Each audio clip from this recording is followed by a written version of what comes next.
Սիրելի հայրենակիցներ, հերթական անգամ մեծամասնությունը խեղաթյուրում է այն, ինչ ասում է ընդդիմությունը եւ փորձում է որակումներով արդարացնել իրենց ազգակործան գործունեությունը եւ հանրային միջոցների շատ դրվագներով ուղղակի վատնում է, հափշտակում է եւ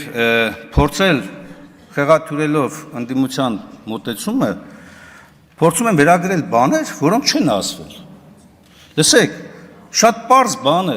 այս հայտարարագրման հիմքում նորից եմ կրկնում, հարկման պարտադրության սկզբունքն է, բայց դուք ելնում եք այս ամբիոնից եւ խեղաթյուրում եք ամեն ինչ։ Եվ երբ որ այստեղից հնչում է հստակ հարց, արձագանք, որ այնուամենայնիվ, եթե համակարգը պատրաստ չի, կասեցվի, ամբողջությամբ մշակվի, նոր ներդրվի, դուք վերափոխում եք հարցը եւ ասում եք, որ ոչ, տեսեք ընդդիմությունը չի ուզում ձեր սոցիալական վիճակը բարելավ, ինչ եք կեղծում, ինչ եք հրապարակային, հերթական անգամ ստում։ Ի վերջո,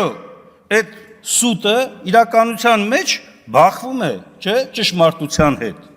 Վաղը մյուս օրը, որ այդ մարդիկ ուշացեցին կամ չներկայացրեցին, հարցադրումը, որ քրեական պատասխանատվություն հասնում է, թե չէ, վաղը մյուս օրը գալու է, չէ, այդ իրավիճակը, երբ որ նախաքննական մարմինները կոնկրետ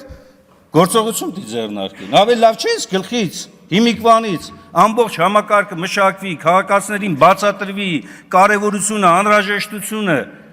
եւ ապագա զարգացումները, նոր դրվի համակարգ, այլ ոչ թե կիսատ պռատ ինչ որ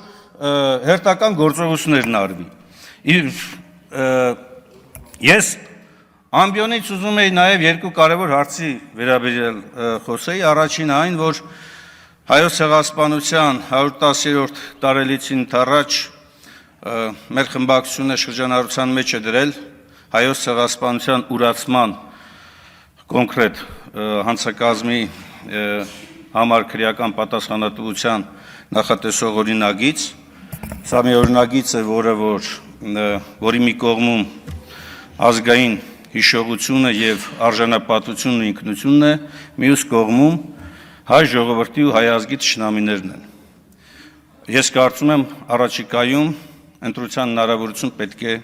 ունենա յուրաքանչյուրը։